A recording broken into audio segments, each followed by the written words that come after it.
Welcome to another episode of the Brown Couch Bros. Welcome back, man. Brown Couch Bros. Sunday morning. Sunday afternoon. Afternoon, baby. Cold winter in Detroit. Brown Couch Bros. Here we go. An empty Sunday for us because there's no football. So, but hey, we still do our thing around here. Yeah, we never going to stop. Never going to stop. For sure. We got a guest today. Really a friend of the program. Yes. Friend of the program. Ain't his first time, but we'll introduce him in just a second. But before we do that, hey, new set. Who this? Ain't that what the kids say? Oh, man. Who this? The sponsors is coming They through. done came through. Let's toast. Toast it up. The sponsors that came through a little bit. Around the horn. There we go. All right, so let's tip it off. Well, it's only one tip off you can get into today, man. Go ahead and do that. Yeah. Do your thing, bro. Do your thing. This guy here. Had to get it on today. Huge blockbuster trade last night in the wee hours of the morning. The Lakers sent Anthony Davis to Dallas for Luka Doncic, who will probably be the future of this franchise. Surprise move by the Lakers. Surprise move by Dallas. But what are your thoughts on the trade? Well, You want to go? Yeah, I think they're moving into a new direction, man. For Brian not to know, allegedly, about this trade, because that's what he said. He said they said he was at dinner. It's still in New York. And it came across his feed, man. So for them to finally go through a change and not go through Brian, it's a new direction in LA, man. So it's going to be interesting to see. I think Dallas did good too, though. I think by getting AD over there, open the floor a little bit more for Kyrie, I think that's going to be big. It's going to be big. It's going to be interesting to see. I don't think it's going to be a Matt Stafford, Jared Goff, where both of them win. Somebody's going to take, it's not going to be great for somebody. But, it's going to be fun to see. Well, my thought process is this. I think Dallas washed their hands of that brother. If you want to call him a brother, he got a game like a brother. He was looking at a $345 million max contract for 5 years. That's off the books. Can he stay in shape? Will he get in shape? Can he stay healthy? The LA move, I think it's a good move for him as far as playing with a guy like LeBron, whose mentality is to always come into camp in shape. So maybe his work ethic might pick up in the offseason as far as keeping his body in shape. And the more you're in shape, less injuries. So I think it's a win-win for both. I like AD over there in Dallas. You got a big man that can defend. You got Kyrie. You got Klay Thompson. You got Dinwiddie. So you got some pieces already there. LA, like you said, to your point, Jess, the future. This is the next, bright star or the star in LA after LeBron hangs it up. I think this does add maybe a year or two to LeBron's legacy in LA, playing with a guy like Doncic. So I think it's a win-win for both. Well, my initial thought was, what are we doing? What are we doing? We meaning the Lakers. We meaning you on the roster, right? You on the payroll and everything. What are we doing? I mean, the team was playing well and starting to really come around this season. I thought this is the best that I've seen Anthony Davis since he's played in a Laker jersey. He clearly gives the Lakers the best chance to win this year. But what I think the Lakers did last night was build for the future. This was a move to say, this is what life is going to be like after LeBron. And they're clearly giving the reins to Luka Doncic. Now, I think to your point, Luka's got 2 years to prove that he can be a Laker.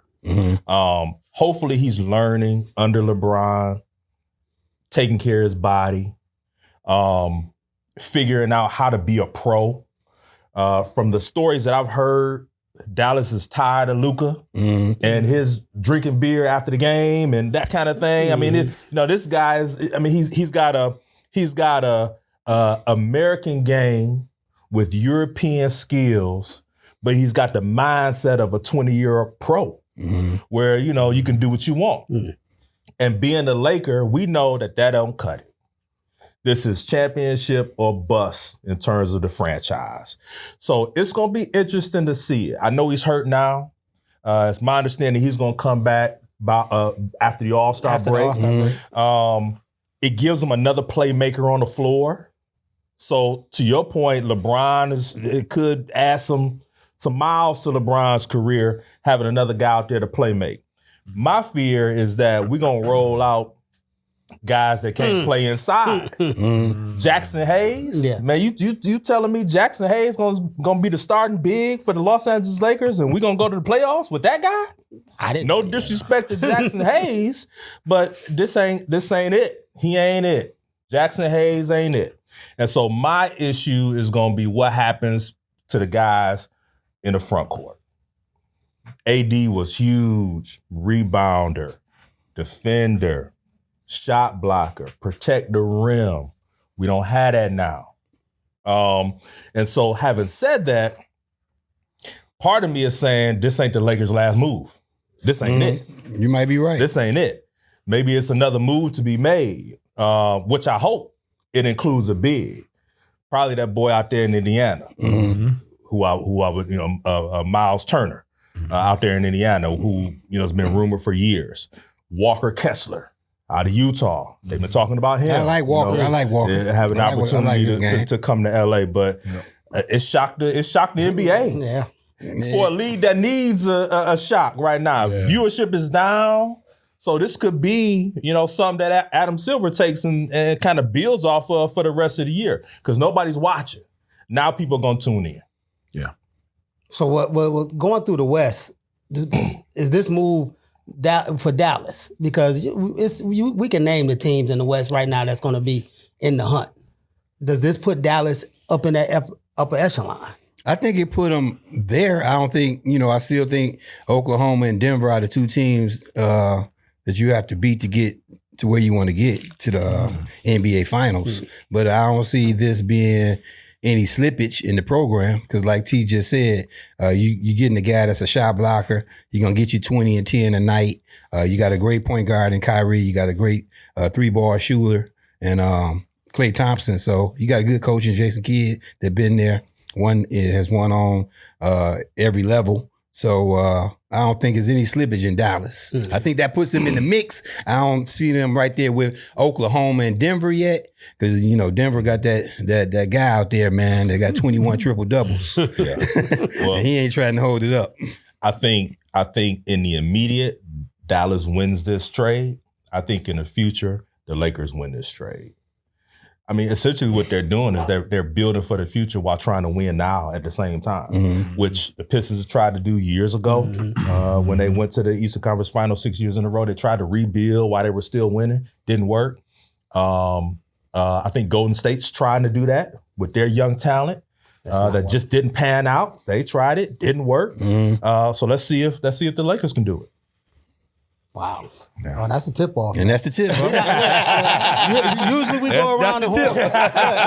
Usually we go around the horn on this, but with that trade, man, we'll leave it right there. We'll leave it right there. We'll leave it right there, man. Well, Will's going to introduce our guest, but let me just say this. We probably need to get us a Patreon page because what we talked about before the show started, I think our viewers will want to pay for that. That was prime time right there. We're going to have to capture that coming in the next few weeks. Hey, introduce our guest. No doubt about it. Not gonna hold it up, man. Hall of Fame coach, been on the show before, man. Yeah. Born and raised here in the city of Detroit, West Side Cub, Murray Wright pilot, University of Michigan national champion, Hall of Fame high school football coach.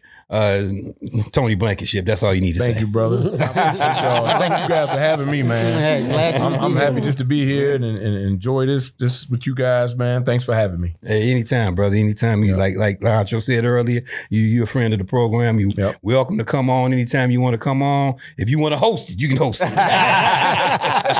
I had a great time the first time, and I'm excited to be here again. Yeah. For sure. Glad to have you back, man. And we brought you on, obviously, being in sports and in coaching for so long. We wanted to kind of get into, some of the things that are happening within, coaching, the coaching ranks now. Okay. From youth athletics all the way up to pro sports. Okay. And we know that, you are a trusted voice in that space. And so just wanted to kind of get into some stuff that's been happening and kind of give our audience sort of a look into the psyche of coaching. Absolutely. And what coaches think about. Yep. I can say I've had, my son is gone through youth athletics. He's gone through high school, now in junior college, played AAU and all those things. Yep. And the one thing that I can say is that I've never had a conversation with a coach about playing time for my kid. George Ward, never went to him and asked him, why my kid ain't playing. Right. Wendell Green in AAU, never went to him and asked him, man, why my kid ain't playing. Coach Turner now and Coach King now at Wayne County Community College, never gone to them and say, man, why my kid ain't playing. That is not the mentality. It's different. Most parents in athletics now. It's different. And so, just kind of talk to us a little bit about, what's it like coaching athletes today? You know what? I think the misconception is that the kid and the student athlete has changed. And that's not what is really going on. What's really going on is the parent has changed. A child is still a child every day, all day. What we're seeing is the parenting process is different. They've allowed the child to have a little bit too much input on them being raised. And what's going on with them. And because of that, you have some of these issues that you have with them having so much of a voice.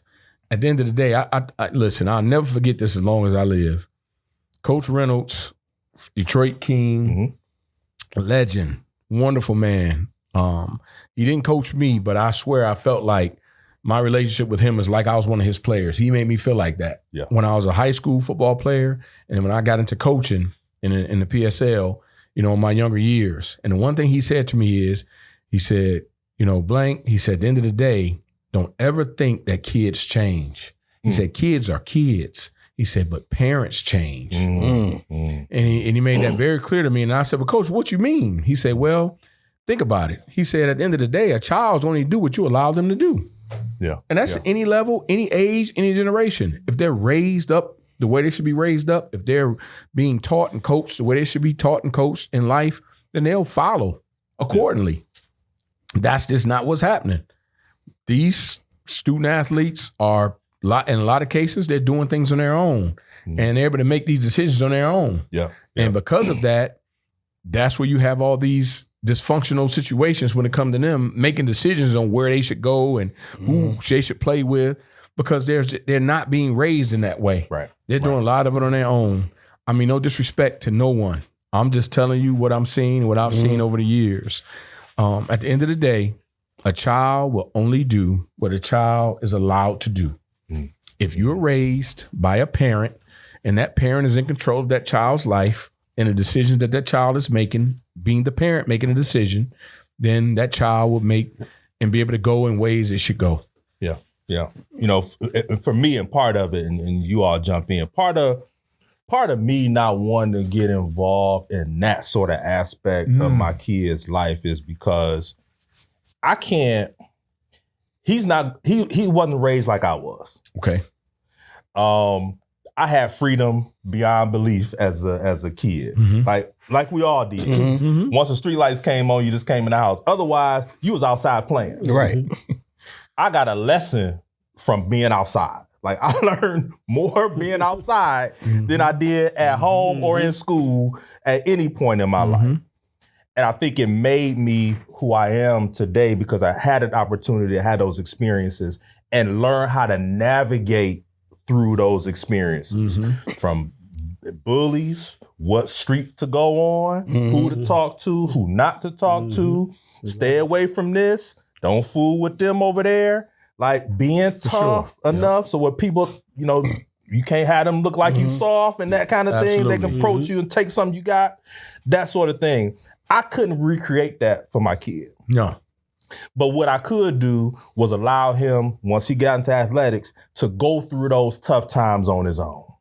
Know what it's like sitting on the bench and not getting no time. Understand how hard you got to work your way up to be a starter. Like all of that kind of stuff, I can sort of control. I felt like if I was too heavy-handed with it, then now I'm pushing him through. I'm making it happen. Right. I want him to be the one to determine what route we going. You take me on this trip, on this train ride with you. I'm a passenger. Tell me how I can help. Yep. And that was the kind, that's kind of the way I saw it. Yeah. And so, as a coach, and we've all coached, we understand what the difficulties are and the challenges are that coaches face today. So talk a little bit about that. Like, talk a little bit about the challenges that our coaches are facing. You know what? Because the times are different, social media, they have so many devices, so many things they're able to feed from and look towards, and so many influences. Yeah. They have so many people telling them how amazing they are. From so many different dynamics. Man, I coached at Chandler Park for just a short period of time. And I'll never forget being there and, having a guy there with a camera. And this was my first time experiencing this. I'm at practice and this dude is walking around and he's like a brother of one of the kids and he got his camera out and he's recording us. Wow. I'm like, what are we doing? Like, what is this? Yeah. I'm like, why is he here? So that was different for me. Yeah. Because, I'm an old school guy and I don't, listen, there was no reason for anybody to be out there recording practice. None. Recording what we were doing at practice. I can tell you, and we old school, me, Blank, when you mentioned Coach Reynolds, you got Coach Reynolds, Coach Dozier, who I played for at McKenzie High School. I can remember if Coach seen somebody on a half a mile away filming, we moving to the next field. They'd be like, Coach, somebody over there filming. Oh, we over here. And back to your point, as far as these athletes coming up today, we had mentors, man. I respected Coach Reynolds as a high school player because my coach, I had to. Yeah. Coach Spann, Coach Reynolds, Coach Thomas, all those guys. Yep. It was respect. You went over to play, or you seen a basketball season, you seen Coach Reynolds, yes sir, no sir. That's it. That's how we were brought up. Yeah. You respect coaches because they ran the same type of program. Coach Sneed, all those guys ran the same type of program we ran. Yeah. All those coaches had bonds and relationships together. They did. Coach Hoskins over at Henry Ford. Yeah. So it was a no-brainer to show respect. Yeah. When we was playing football, it was always yes sir, no sir. And like you said, street lights come on. I'm on my way home. Yeah. The boundaries are the boundaries have been, eliminated, unfortunately. Yeah. There just doesn't seem to be any boundaries. Our young people seem to be able to do whatever it is they want to do whenever they want to do it. Yeah. Not understanding their boundaries. There's certain things you just should not do. There's certain things that that come with, the level that you are as a high school football player. That matters. That's a big deal. You're not a little league player. You're a high school football player. You're getting ready to go to the next level. There are boundaries. You got to carry yourself a certain way. You should be doing things a certain way in preparation for what you're getting ready to do next. And they don't seem to understand that there are boundaries. They seem to just think that we can just do whatever we want to do whenever we want to do it. And these guys who are coaching them in some of these places have seen the falling for it and seem to be okay because they still want to be in their jobs and they want to be liked. We did not care about being liked. We cared about the fact that, listen, it's going to be love, it's going to be structure, it's going to be discipline. Yeah. And those are the three factors that come with me as a man being in your life. And I'm not here for you to like me. I'm not here for you to be, I'm not here to be your friend. And that's not what I'm here for. I'm here to develop you and get the best out of you. That's my job as a man. And if I'm not doing that as a man, then I'm failing you. Unfortunately, a lot of that is not going on right now in our society. I can remember times, there's one particular story. We was about to go to the University of Wyoming on a visit. It's my senior year, going into my senior year. Coach Dozier, we come off from practice, and he had a plate and some forks and some knives. He literally taught us what fork is for the salad, what fork you gonna eat with, what knife you cut with. When you go out there, we young black kids in the inner city, we don't know. So he literally taught us and showed us, hey, when you're eating your salad, you're going to use this fork, this fork. When you're cutting your steak, you use the sharp. You don't use the butter knife. Because we'd be up there. We cut right. We'd be in there throwing the steaks with our hands. But I say all that to say, these were the type of men that were mentors in our life. Yeah. For sure. So they wanted to make sure young black boys, when they went off to another state, another university, that they had some type of etiquette, that they knew what they were doing when you sat down in front of the university and those individuals. So I know you got some coaches out here these days that's doing the same thing. Coach Oden over there For sure. at Harper Woods. So you still got great coaches out here. Yes, they are. That's still mentoring and making sure these young men do it right. But like you say, with this social media, distraction. Yeah. NIL, distraction. But that's the times we living in now. That's the times we living in. Yeah. You got the point about the social media. It is really doing us bad. It's doing us bad, and everything that the kids do goes on social media. Yeah. So that's really kind of messing a lot of that coaching stuff up, man, because you just can't hone the kids in as well as you want to. Yeah. But my question to you, Sure. so when I was coaching baseball, inner city baseball. Yep. So I didn't get the parents out probably like football and basketball coaches do. Yeah. How do you deal with the parents? So Well, you know what? The first thing you got to do is establish relationships. because you with deal with a lot of parents, a lot more parents than I ever had. I definitely have over the years, but I developed a relationship with them, and I let it be known that this is what I'm about as a man and a coach in their child's life, and this is what you need to expect from me every day. This is what I'm gonna do every day, and if you're not okay with it, I understand that, but this may not be the place for your child. But I made it very clear of what the boundaries, again, I go to that word again, what the boundaries were, what the rules were, what the expectations was, which was excellence for us. We're trying to build up a young man to prepare them for the world. Yes. And I need you to trust that I'm going to do the best I can as a man to do that. So that was my relationship with the parents. I made sure they knew who I was and what I was about and what I stood for as a man. And trying to help develop their child. Because at the end of the day, that's what we were here to do. We are here to help develop the child. We're not here to develop the athlete. You're developing that young man to be the best person they're going to be. The athletic part is the easy part. You know, getting them to be the best person they can be and be so they can be able to live in your house and be able to respect you and treat you the way you need to be treated was a part of it too. Because we dealt with that sometimes as coaches. Parents coming to us because sometimes our players wouldn't be respectful and things of that nature. But it was just really understood from day one that the relationship had to be, this is the expectation, and I hope that you can respect and trust that this is what I'm going to give your child every day. Okay. And look, another question to that with the parents is even with the kid's status. So is the parent that you deal with, the starting quarterback, that parent opposed to the third string receiver, you still get the same output through the parents? So, you know, I got to say this as a coach, and when you have a program, you get to decide what you want to be a part of your program. Let's not get it confused or twisted, man. If you feel like a parent and a child feel as though they're bigger and better than your program, you probably shouldn't have that parent and child in your program. Okay. Don't ever get caught up into sacrificing your integrity to be successful. And that's something I never was going to do. I didn't give a damn, excuse my French, how good that player was or how great. If I was never going to sacrifice my integrity to try to please that parent and that child. You were going to buy into my system and what we were doing, or you weren't going to be there. So shame on these coaches who really want the success so bad that they're willing to just do and allow anything for that child to play for them. That's something I was never gonna do. So I can't never really explain that from nobody else's standpoint, except that parent knew that I was this was my system, this is my philosophy, this is what I was gonna do, this is how our program's gonna be ran. You're not gonna be a part of that in that way. You're not gonna have a voice in that way. And if you can't accept that, he can't play it for me. It's simple. And that's just what it was. Yeah. My son's AAU coach used to say this all the time, Wendell Green.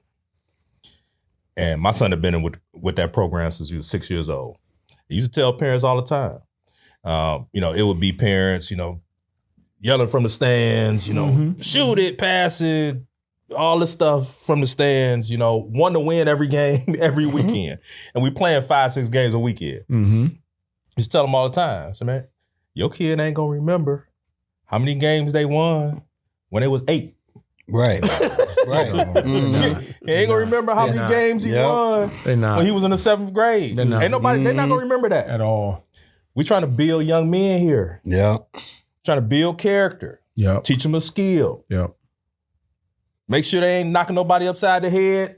Yeah. You know what I mean? When they get like, this is what we building, relationships, all this stuff. Absolutely. Focus on that. Concentrate on those things. Everything else will take care of itself. Yes. Everything else will take care of itself. Yeah. So we sort of talked about it, a little bit, but and you sort of brought it up. Look, part of the game is actually the X's and O's of a sport. Yep. How much does that matter in culture? It matters. I'm not gonna act like.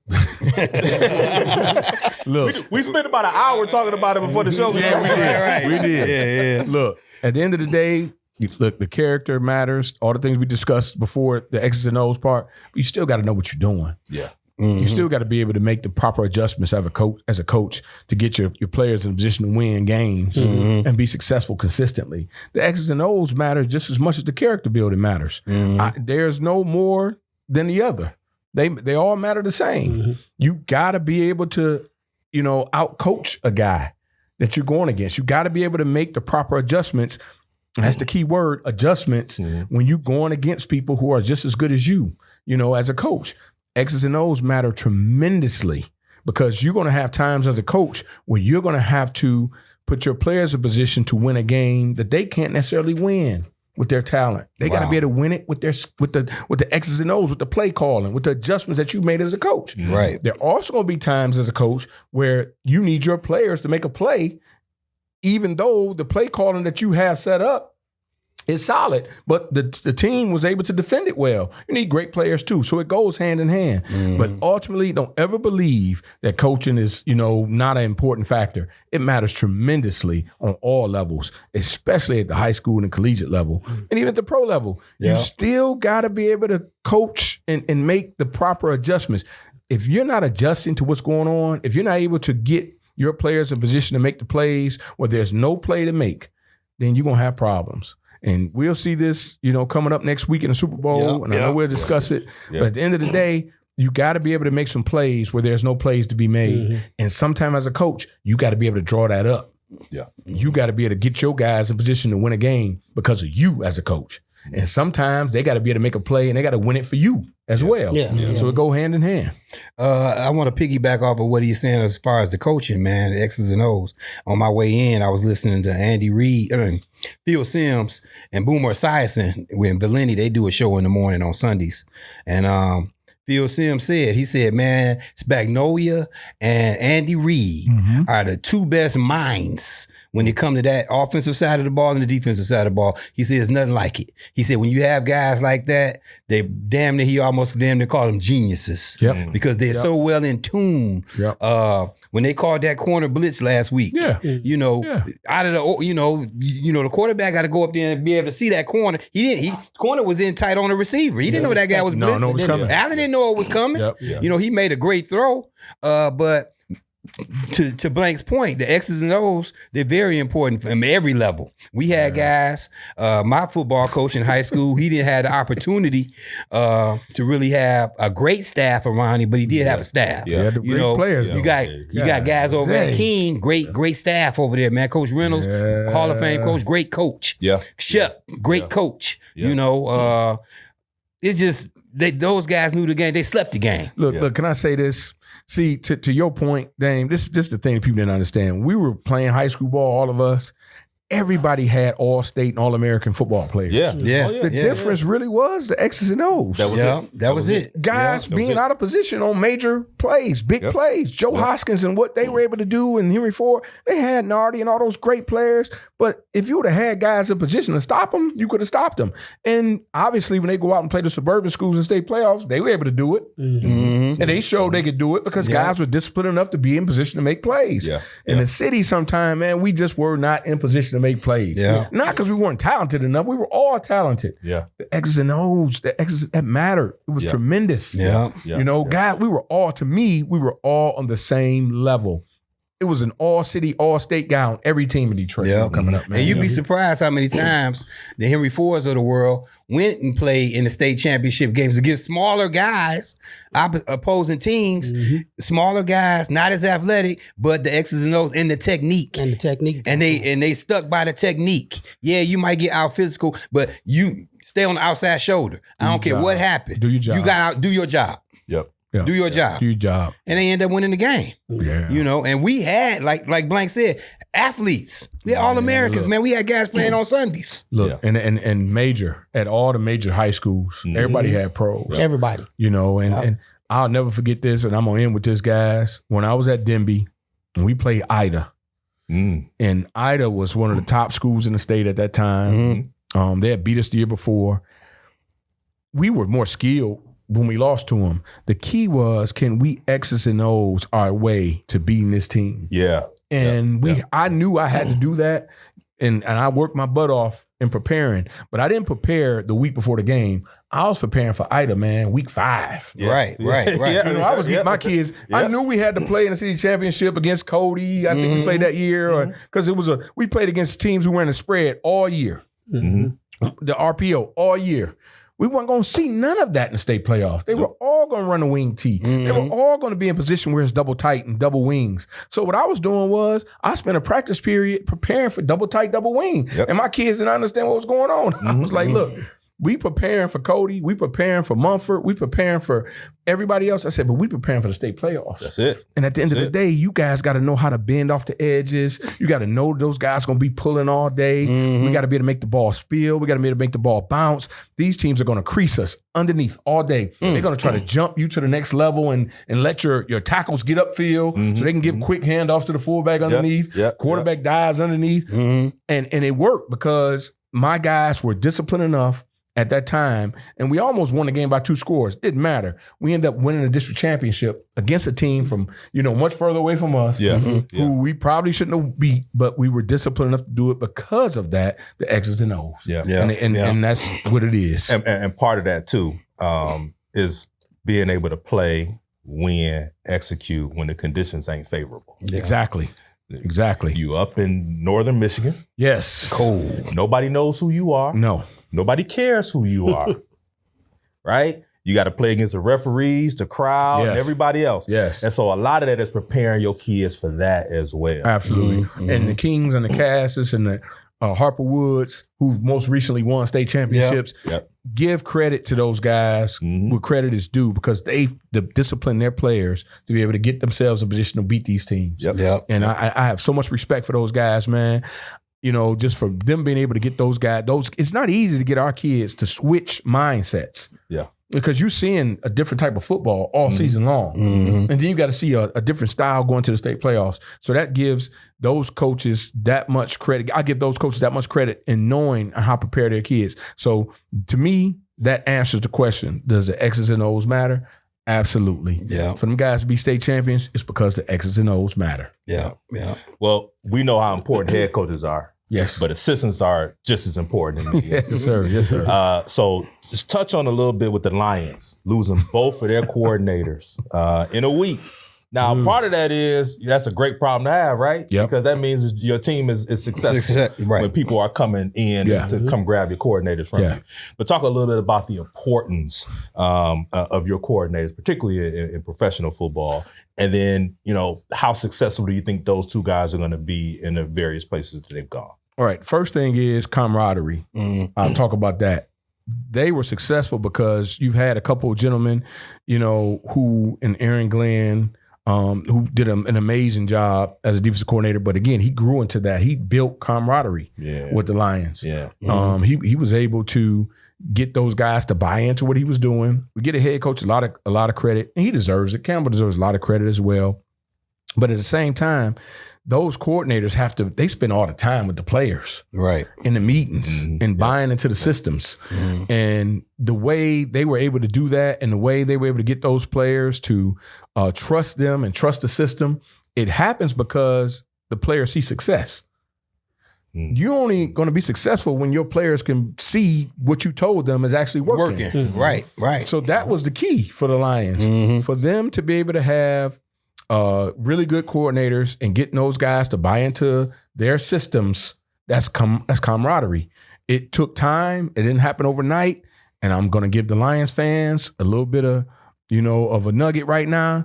Don't expect no immediate success. Exactly. Please don't do that to yourselves. I'm telling you right now, what they were able to do with that staff over the last couple of years, you must remember They just weren't, 15-2 overnight. Right. It took time to get to that. It's 3 years in the making. 3 years in the making. Right. With all them coordinators intact. And with the same people making the same adjustments, having the same conversation with a lot of the same players. Mm-hmm. When you have some different players coming in, yes, but when you have a core group of guys, they're even talking to the new guys that come in. They're teaching them even how this is how things are going to be done. Mm-hmm. This is what he means when he says this. The little things that that coach is teaching them is being a guy that's really a stickler and somebody for me as a coach, and I know they're the same way. You have to pay attention to detail. Mm-hmm. And the little things were those coaches paying attention to detail and getting those players to buy into the detail. That's why the Lions were successful. Mm-hmm. So if you think that that's going to happen in the next 6 months because you got some guys who were in a system that are similar and they know, man, they voices different voice. It's a different voice. Different voice. And the paying attention to detail and to buying in and the trusting. Yeah. All those things matter. Trust. Yeah. All those things are gonna matter. So don't think the Lions gonna end up 15-2 now. Right. They may have a better run in the playoffs. They may end up in the NFC Championship again, but it's gonna take some time. Mm-hmm. And just expect that. As far as those guys going to other teams and having success, Chicago Bears, and we talk about it a little bit away from here. I think he's did an amazing job putting that core of that staff together. I really like the staff. I really like the fact that he went and got some veteran coaches. I can't remember the coach from New Orleans. Dennis Allen. Yeah, who's going to be? He's a really great football mind. Yeah. He got Eric Bieniemy. He just added on as a running back. "Quote unquote" running back coach. Our boy Eric.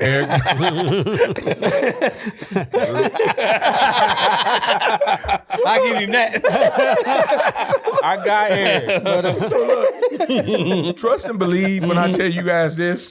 Eric Bieniemy will not just be a running backs coach. Yeah, because he's a great mind. He got a great mind. He does. He got a great mind. He will have a great influence on that offense and how it's being ran. He's had success at a much higher level than anybody else on that staff.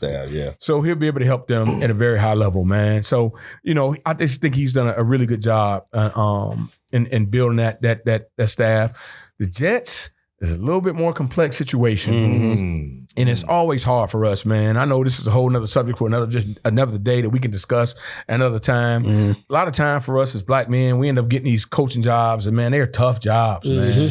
Yeah, I'm like, you're behind the 8 ball already. And he got to deal with a quarterback. What are you gonna do with Rodgers? Oh man, right. He got to deal with that. He got to deal with the Jets never being a relevant organization in the last 20 years. Yeah, it's New York. And it's New York. Yeah. And so you look, and then the hirings aren't even, they're tough. Yeah. He has not brought in anybody that I don't believe that's going to be able to help. He's going to be the sharpest guy in the room. And I'm telling you guys, as a former head football coach, you can't be the sharpest guy in the room. Man, if you the sharpest guy in the room, you in the wrong room. You in the wrong room. You need some guys that are just as good as you. Yeah.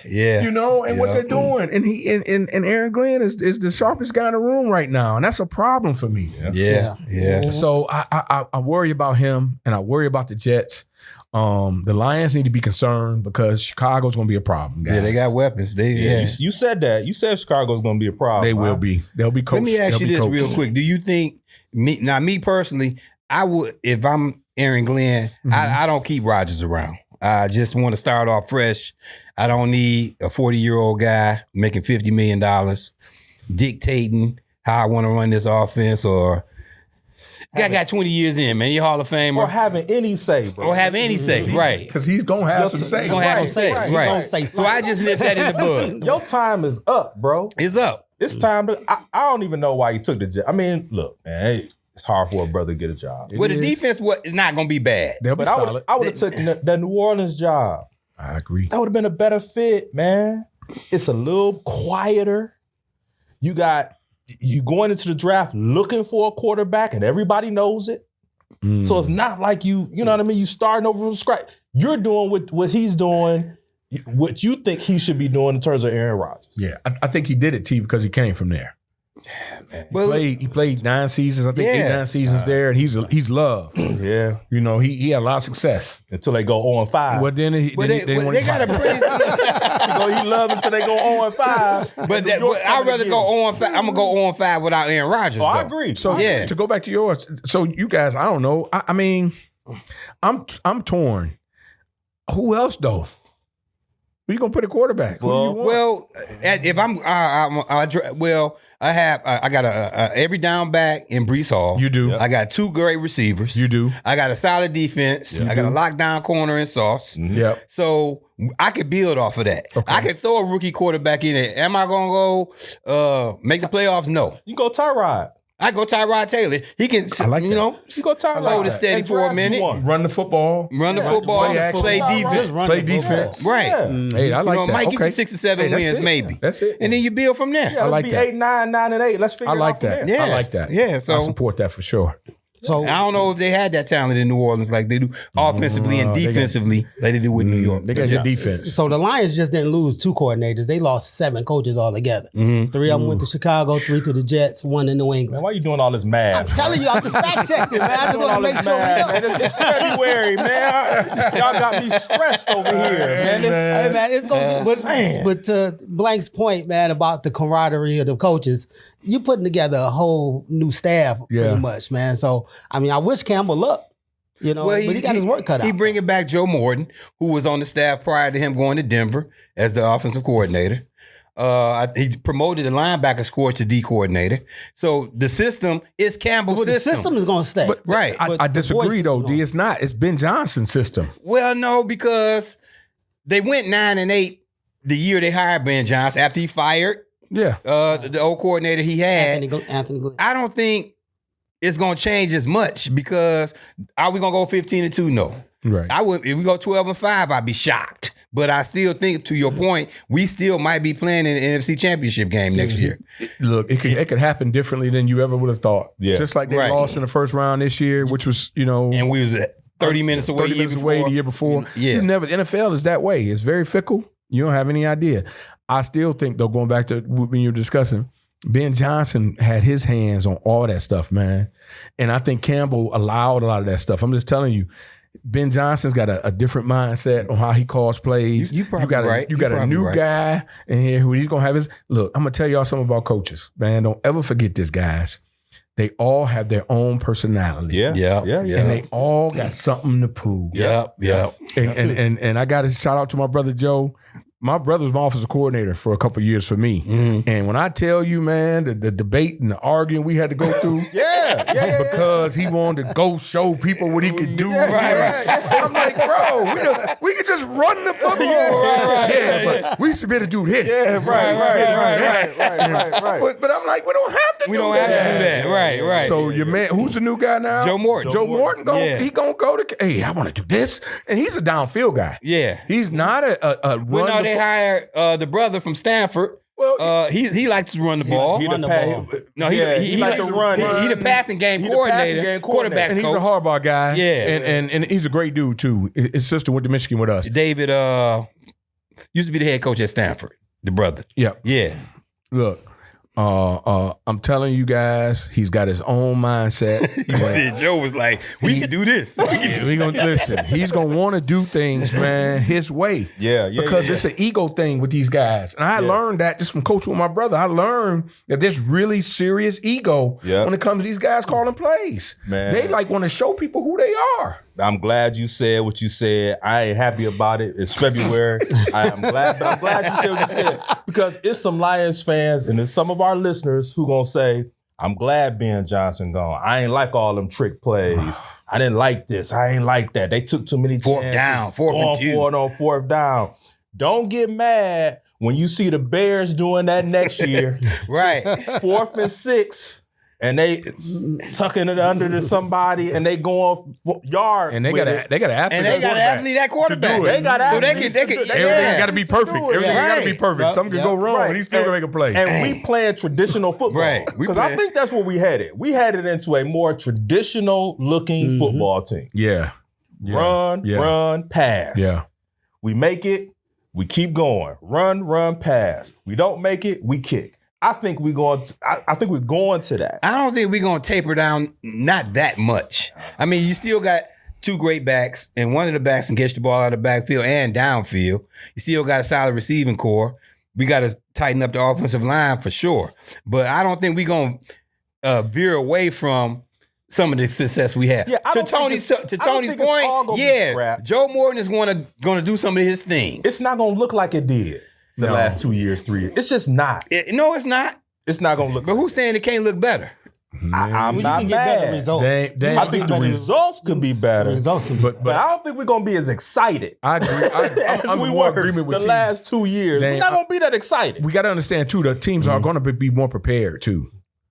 Yeah, okay. The film is out. So the film is out, and then it's not about the play call; it's about personnel. Yes, it's see, teams are going to come in and they're going to say, if Gibbs is in the game, they're doing this, this, and this. Right. Yep. If Montgomery's in the game, they're doing this, this. Yep. So ain't going to be no more surprising. And the Lions got a chance to do some things over the last couple of years because they're still kind of working with a new regime of players who are very talented but new.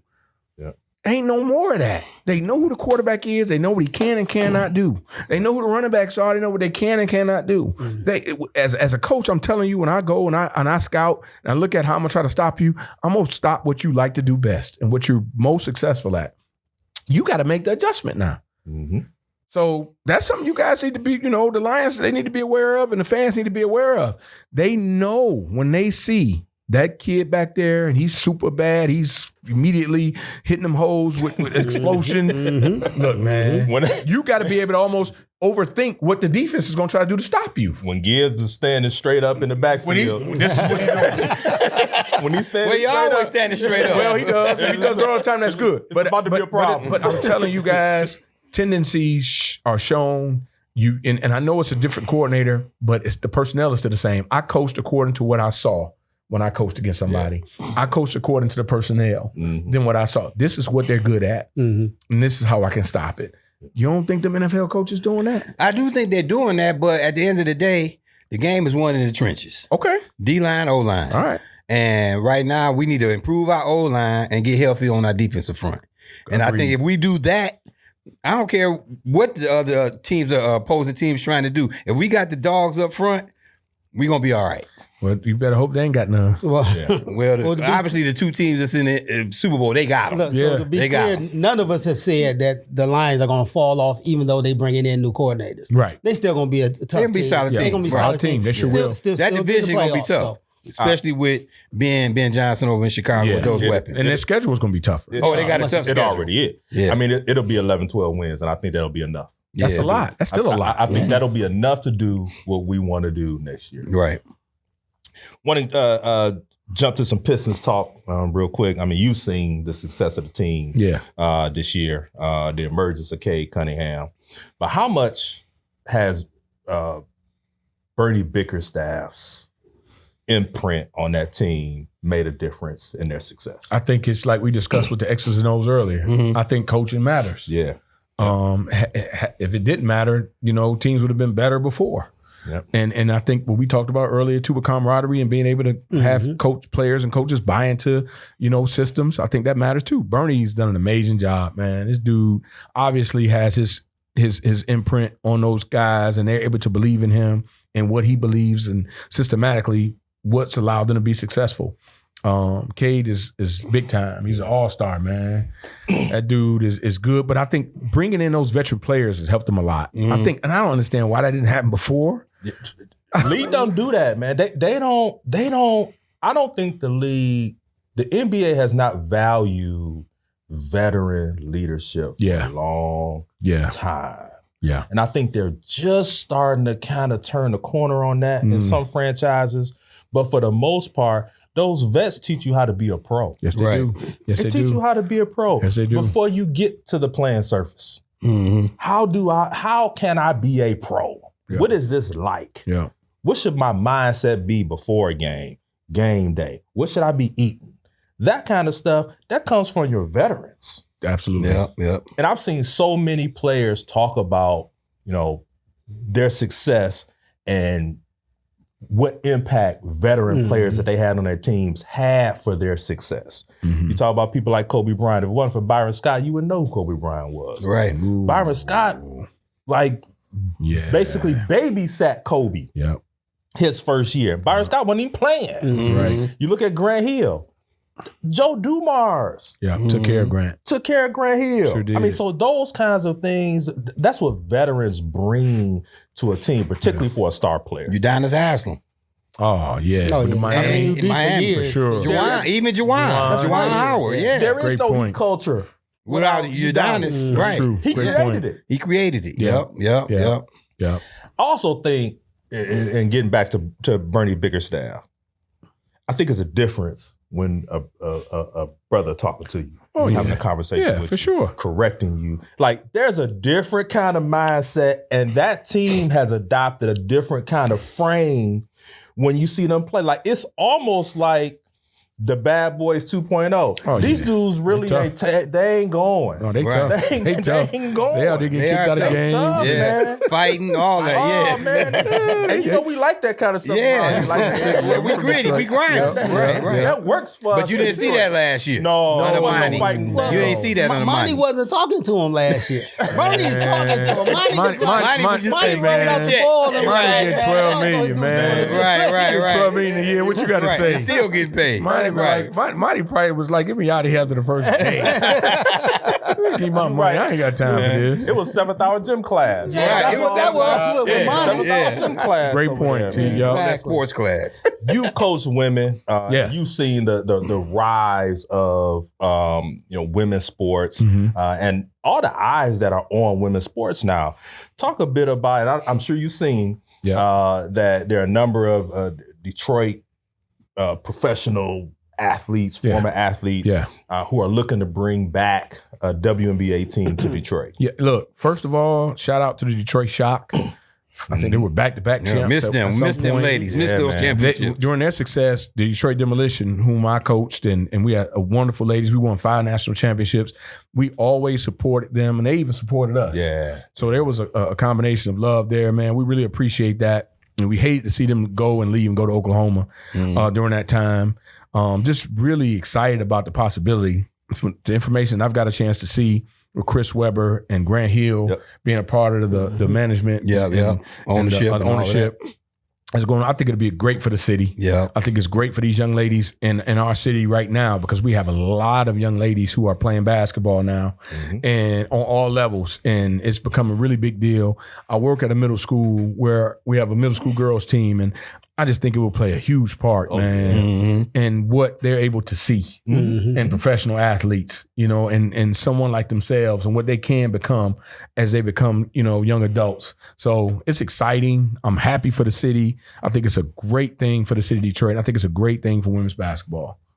No, that's big. You know what I also think is helping the WNBA. I don't know if y'all saw the trades that's going on. They're starting to get involved, man. They're starting to get involved. I was like, whoa, who going up to the Aces? Who had me looking like, man? And then the NBA hit us with the Luka, but still, it's always all something, good, right? But the WNBA making moves, man. Free agent contracts being signed, grinding with Atlanta, man. Bonner, she just left. She just left. So that's big, man. It's good to see, man. The women's game taking off. Yeah, Indiana, the Fever going to be tough. They're going to be tough. The Wanda Bonner. Yeah, man. Our girl she actually from Toledo, who signed with them. They're gonna be tough, man. That's a big front line and a huge backcourt. Yeah, man. They to go with Caitlin Clark. You might as well pencil them in right now. They're gonna be in the mix when it come June, July. Yeah, but I think we're all watching it now more than ever. I know I am more than ever. Yeah. And then what we got going on here with the Lions, Tigers, Red Wings. Bring the Shock back, man. Bring them on back, man. I would still call them the Detroit Shock. I'm glad you mentioned that. I want the Shock. I want the Shock. I don't want the lady hubcap. No. I don't want the Stingrays, nothing like that. Man, we want the Shock. Bring back the Shock. Yeah, man. Anybody listening? Bring back the Shock. Man. Bring back the Shock, man. It's the Shock. Yeah, man. Two quick things. Couple predictions we need to get out of you. Sure. One I'm excited about, one I'm not so excited about. I'm excited about this one. Clarissa Shields facing Danielle Perkins tonight in boxing in Flint. In Flint. What y'all think? FLINT. What y'all think? Hey, she the quote. What they call it? She say the quote. She the quote, baby. Hey, I've had a chance to meet Clarissa on 2 different occasions. Okay. Wow. And man, she's wonderful. Every time I've met her, very humble. And I know she comes across as arrogant in so many other capacities. Every time I met this woman, man, she's been just so cool. Yeah. So I wish her the best, man. I'm rooting for her, and I got her on a knockout tonight. Okay. All right. Yeah, What you think, Jeff? this the heavyweights. That she fighting in the heavyweight division. She going up. She went up to fight heavy. So she put on some more pounds. Yeah. Outside the weigh-in, but she's gonna be strong. She's strong. Yeah. She's strong. Now she fighting you. Told me earlier what 6'1"? Danielle Perkins, man, 6'1". Yeah. So tall. she gonna have to climb that ladder. But I think she gonna cut it down. She gonna cut it down? She gonna cut it down. Chop. Yeah, she gonna cut it down. What'd you think, Webb? Hey, I got the quote. Hands down. Yeah. Early knockout. 3rd, 4th round. She talks the talk and she walks All right. it. So Four for the goat. I got the goat too. This Danielle Perkins hadn't fought but a handful of professional fights. Saying that. A lot of people don't want to fight her. Right. She's had a hard time in the lower. She had a hard time the lower level, so she had to go She had to up. go all the She's way had up. a hard time going up. I mean, she's only had a handful of fights, so people don't want to fight her. Not a lot of heavyweights, women heavyweights out there. So it's good that Clarissa gave her an opportunity, gave her a shot. When Clarissa did the MMA, I was like, that was major. I said that was. Yeah, that was ain't nobody major. gonna beat this woman, man. No, she different. Not in boxing. Yeah, she's different. She different. She just like to fight. Yeah, she just like to fight. You've been saying that. She just like to fight. I'll fight you for free. I'll fight you for free. She want to fight your boy. The boy that just fought Tyson. yeah. She want to fight him, Paul. Jake Paul. She was like, his skills not that great. He getting better. Like, Yeah. I can beat this guy. I like her chance. That's right. That's right. So the last one, man, I ain't all that excited to talk about. I mean, I guess we got to talk about the Super Bowl and who we think gonna win and all of that. that's coming up. We got to talk about it. Yeah. Well, What y'all think? Well, me? Okay, go ahead. I'm okay with the dynasty that's happening. I was going to tip off on that. I'll get back into that another week. Yeah, but plenty of time to talk about dynasties. But I'm gonna go with KC on this one, man. I mean, of course, I'm a Cowboy fan, so damn Philadelphia. So, but give me KC, man. You won't ever get me at this point to bet against Mahomes. I'm just not going to do it. So until he prove me wrong. Well, my prediction is this. I'm going to go with the 2 homeboys over there, Maddox and Brandon Graham. Even though Bree Graham not playing, shout out to B. Graham and Maddox, Detroit King. I just think that Julian Carter and the other D tackle, they got 2 rookie corners with a safety, DeJean, the brother from Toledo, that's playing at a high level. I got Philly in a tight one. And I think because 2 years ago they played each other, I think it's a little revenge factor up in there. Yeah, and which was a great game. I like Philly. I like Philly in a close one. I'm going to piggyback off you, Dane, but because those guys are not playing, I can't go with them. You gonna piggyback to that point before the game? You gonna much love to the Detroit guys. I coached against both of them. Right. As a head football coach, they're both great football players. I have so much love for Maddox and for Graham. But at the same time, man, my homeboy, my teammate at Michigan, Derek Alexander, played for the Chiefs and retired as a Chief. And I've been a Chief fan probably since he retired. And my homie. I can't. He is tough, man. I cannot go against the fact that thing has got a chance to be a three-peat, man. That's unbelievable to me. And Tom Brady and those guys had a chance to be undefeated in doing it, which is a major deal. But for somebody to be in a position to win 3 Super Bowls in a row, I have never seen anything like it. And I had a feeling all year when I watched them from exhibition season, I said they're different. And I think Kansas City's going to be Super Bowl champs again. Well, first, shout out to Derek Alexander, fellow Benedictine Raven. Yes, he is. Got to get him on the show. Yes, he is. Yeah, you do. You Come do. on out, and give him his due, man. He designed the Baltimore Ravens emblem. Oh, that's right. That's his design. Helmet, field, all that. All that. Made it easy because he came from Benedictine and we the Ravens too. So, okay. Yeah, they are. Yeah, they all are. right. He had a head start He on had a head start on it. What he said, I got an idea. Probably the best athlete to come out of Benedictine Oh, man, High no School. question. Maybe the state. Wow. Jeez. Basketball, football, and he ran track. 100, 200. Yeah. Man, it was unbelievable. Unbelievable. Yep. I'm probably a close second. But I'm gonna keep it simple with my Super Bowl prediction. I'm just gonna go with the Q at quarterback. I'm going with the Q at Oh, you going quarterback. Jalen? I'm going with Jalen Hurts. Okay. I respect that. I can respect that. Much respect. You know, I'm tired of the Swifties. You know, stay out my DMs. I don't stay out my DMs, Swifties. I'm tired of seeing that whole show. The Kansas City goes down. Philly. No three-peat. Birds. No three-peat. No three-peat. All right. You'll keep that same energy during fantasy football season. Hey, That same energy. since I got a chance to go 3 in a row, Oh, yeah, keep that same energy. I'm right. going to do what Kansas City couldn't do this year. Well, that's another episode of the Brown Couch Bros. Hey, man, we had good fun, man. Always. Hey, appreciate Always you. good to have Appreciate Blank up in y'all. here. Yes, sir. Yes, sir. I appreciate you Hey, guys, y'all man. like, subscribe, check out the Instagram reels. We all over the socials, man. Brown Couch Bros. And we out of here. Peace. Peace.